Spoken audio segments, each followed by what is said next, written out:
जय श्री राम मित्रों। तो आज की हमारी कहानी है प्रेम और परमात्मा। संतों की उपदेश देने की रीति नीति भी अनूठी होती है। कई संत अपने पास आने वाले से ही प्रश्न करते हैं और उसकी जिज्ञासा को जगाते हैं और सही मार्गदर्शन कर देते हैं। आचार्य रामानुजाचार्य एक महान संत एवं संप्रदाय धर्म के आचार्य थे। दूर दूर से लोग उनके दर्शन एवं मार्गदर्शन के लिए आते थे। सहज तथा सरल रीति से वे उपदेश देते थे। एक दिन एक युवक उनके पास आया और पैर में वंदना करके बोला, मुझे आपका शिष्य होना है, आप मुझे अपना शिष्य बना लीजिए। रामानुजाचार्य ने कहा, तुझे शिष्य क्यों बनाना है? युवक ने कहा, मेरा शिष्य होने का हेतु तो परमात्मा से प्रेम करना है। संत रामानुजाचार्य ने तब कहा, इसका अर्थ है कि तुझे परमात्मा से प्रीत करनी है, परंतु मुझे एक बात बता दे कि क्या तुझे तेरे घर के किसी व्यक्ति से प्रेम है? युवक ने कहा, न किसी से भी मुझे प्रेम नहीं। तब फिर संत श्री ने पूछा, तुझे तेरे माता पिता या भाई बहन पर स्नेह आता है क्या? युवक ने नकारते हुए कहा, मुझे किसी पर भी तनिक मात्र भी स्नेह नहीं आता।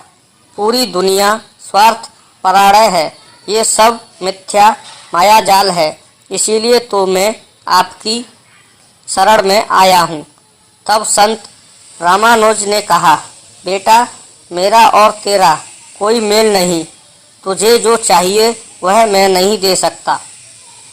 युवक यह सुन स्तंभ हो गया।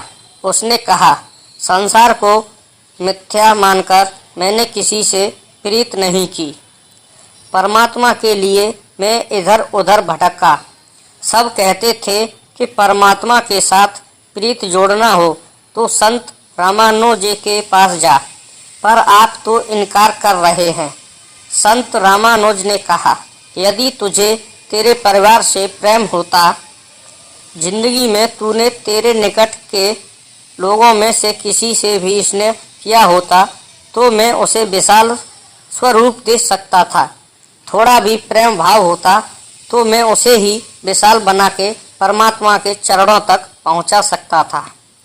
छोटे से बीज में से विशाल वट वृक्ष बनता है, परंतु बीज तो होना चाहिए जो पत्थर जैसा कठोर एवं शुष्क हो।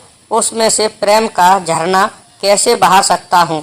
यदि बीज ही नहीं तो वट वृक्ष कहाँ से बना सकता हूँ?